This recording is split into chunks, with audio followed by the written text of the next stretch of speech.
Bloody hell. Who predicted that one then?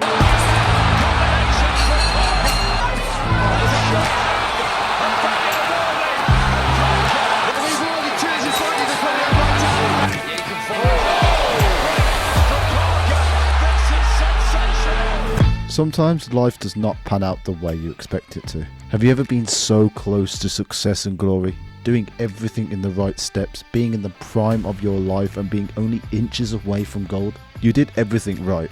Disciplined yourself, remained focused, killed all the distractions, yet the one last obstacle caused you to fall. Meet Joseph Parker, the unluckiest heavyweight of a modern era. After negotiations failed for the undisputed heavyweight clash with Oleksandr Usyk, Parker went head to head with the dangerous Fabio Wardley, risking his mandatory position for the belt so he could stay busy and dust off the ring rust.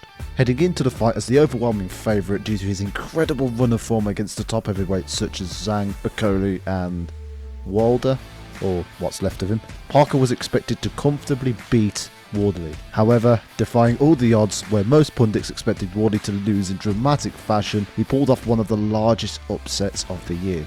To my detriment as well, I lost 80 pounds. The stakes were unbelievably high. Not only was the interim title on the line, for whatever that is worth, but the winner of this bout would be granted the golden ticket to an undisputed fight against the heavyweight king, in what eventually became an absolute war of attrition from both sides. As soon as the bell rings for the first round, both men are immediately on the front foot and ready to throw heavy blows between them. Parker establishes his more experienced stance, whilst Wardley attempts to apply pressure early. A chess match in which Parker finds the first move, cracking Wardley early and almost finishing him right there and then. This was expected to continue throughout the rest of the fight, where Parker would inevitably show his vast experience in the ring and take over the fight, potentially even stopping Wardley. But Wardley himself did not follow that script. As soon as round 2 arrives, the narrative is flipped and Wardley charges out faster than Okoli at the buffet, placing Wardley under a ton of pressure and almost stopping him right there and then, mirroring the previous round, to the point Parker was forced to spit out the mouthguard. This was a consistent theme. Both men traded massive blows towards one another, sending each other to the ropes on multiple occasions, with neither being able to capitalise due to their titanium chins. Seriously, you can bounce rockets off of them and send them into orbit. Even despite moments of vulnerability, both men refused to back down and continued throwing absolute bombs. Parker was the more accurate puncher, using his combination of technique and angles to accumulate damage over time. Meanwhile, Wardley relied on both his determination and raw punch power to equalise. It was the very embodiment of a boxer meets a puncher.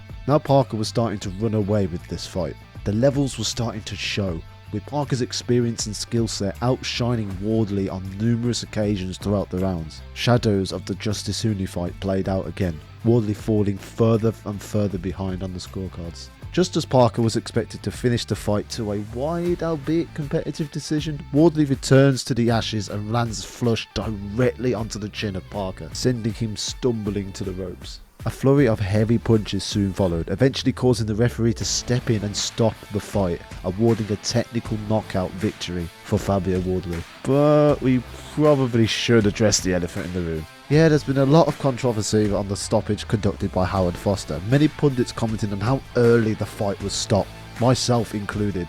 So let's dissect it. For a fight to be stopped on the feet, the defensive fighter must either be taking significant damage without any effective response, or failing to recover from a knockdown regardless if they make it back to their feet or not. Parker did not fit into any of these criteria. After the initial shot that was thrown by Wardley that does land on Parker, it is clear that it does hurt. That alone does not constitute as a stoppage. Parker eventually goes back to stumbling into the ropes, hands tucked beside his chin and using both the weight of the ropes and the movement of his head to avoid the incoming shots. We can observe that right here. This is the initial shot that sends Parker back to the ropes. A very good right hand there by Wardley. Parker is then on the back foot, making his way towards the ropes. We can now see Wardley go for a left hook, which does miss. His next shot is a right uppercut, which is a difficult shot to hit from that angle. Wardley goes for the right hook here, which Parker takes on the glove. Wardley aims for the right uppercut, which again he misses. We then get a 2-shot combination here from Wardley where he hits a cross and then a left hook. The initial cross does connect. Parker does attempt to respond with a right hook, which does go over Fabio.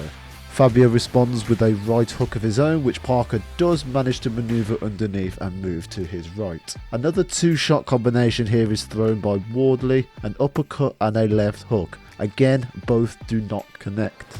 Parker now raises his guard towards his chin. He is in a defensive stance. Wardley does throw a double jab and then another right uppercut. The double jab is quick and we cannot tell from this angle if it does connect. However, the uppercut after definitely does not. Another 4-shot combination here is thrown by Wardley. 2 left hooks and 2 right hooks. Both fail to land on Parker. Wardley then throws a jab and a cross, both again failing to connect. An overhand right, which also fails to connect. A very good 2-shot combination here from Wardley. Both do connect onto the guard of Parker. A multiple shot combination, 3 hooks and an uppercut. The 3 hooks miss, but the uppercut does seem to connect. Parker now attempts to measure his distance to try and get himself back towards the ropes. Wardley has now backed off at this point. As Wardley closes the distance to try and finish Parker off, he lands a good right hook to the body.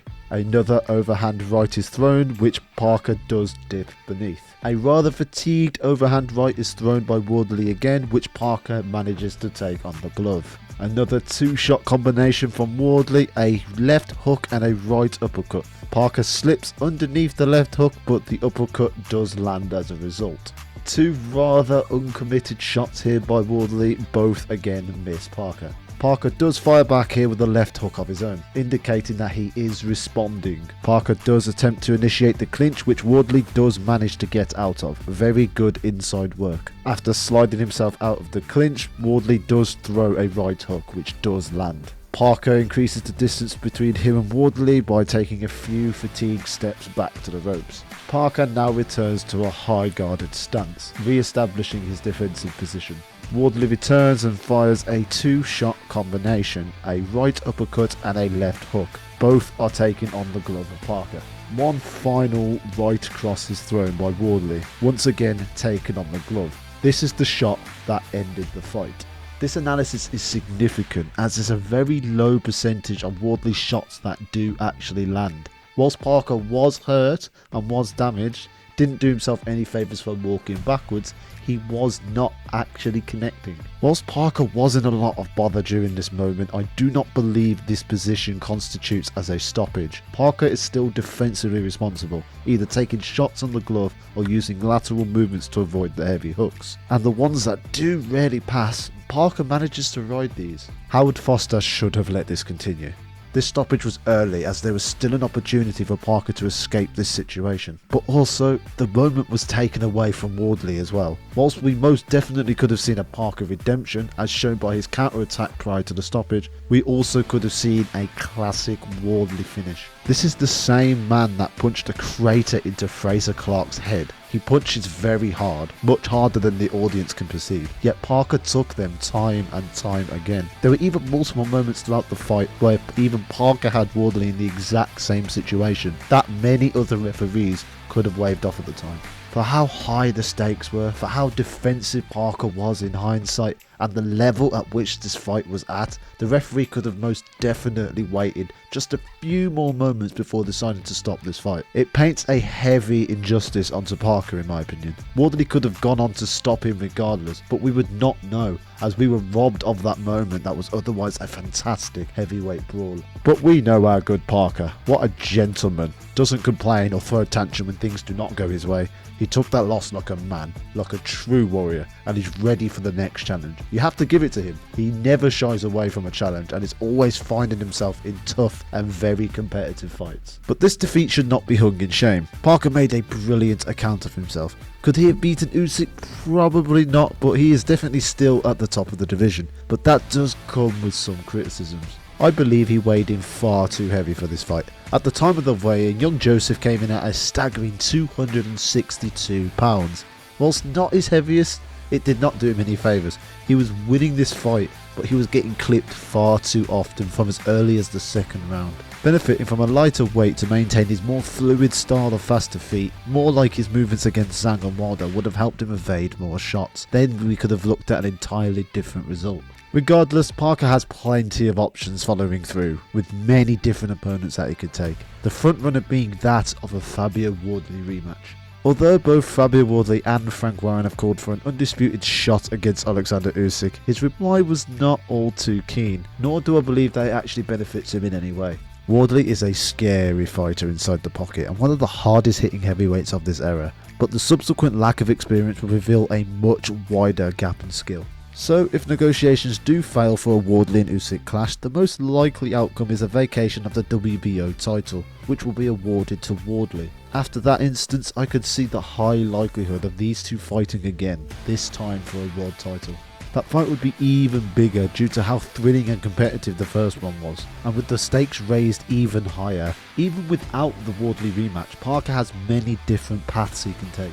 There is unfinished business with Daniel Dubois, both fighters coming off a knockout loss, and the original fight that was scheduled had been cancelled last minute due to illness. Anthony Joshua is still looking for an opponent after being out of the ring for over a year, and Parker is a much better fighter than he was back in 2018 when they first fought. Martin Bakole, the undisputed sparring champion, has called for a rematch. Not entirely sure if the appetite is there to see these two fight again, but it is an option if there's nobody else. Agit Caballero will be available after his very competitive and dangerous fight with Tony Yoka. This one is more compelling as both of them share a similar fighting style. Both quick on their feet, both with solid chins, both technical, and Caballero is a vicious body puncher, which is rare in the heavyweight division.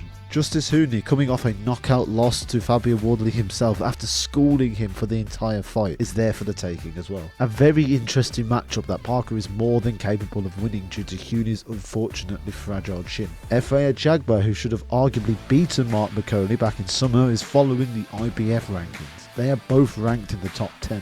Why not? Filip Hrgovic has been an opponent listed for Parker for quite some time, and they have consistently floated around one another at his similar rank. Michael Hunter is there once he decides to stop fighting taxi drivers. This is unrelated, but how on earth have we gotten to a point where Dylan White is a better manager than whoever is managing Michael Hunter's career? This is the same man that has been dumbed down due to confrontations like this. How'd you beat this man? It's like this, man. Have you ever taken those pills, Relaxative pills? You know, the ones you take, you pop, and you wait for 20 minutes to go to the toilet, and they go through you? I'm going to go through this man. It's a bit of a weird analogy. Though that does give Parker an opportunity to offer White a rematch after their 2018 fight. But in all honesty, I think an immediate rematch with Wardley is the most likely outcome. They are both Queensbury fighters, so it's an easy fight to make, and there is a giant asterisk on Fabio's win due to the controversial stoppage. But what do you guys think down below? Should Parker take that rematch and risk lowering his stock further, or should he change strategy? Join the discussion in the comments, and I probably won't read it anyway. See ya!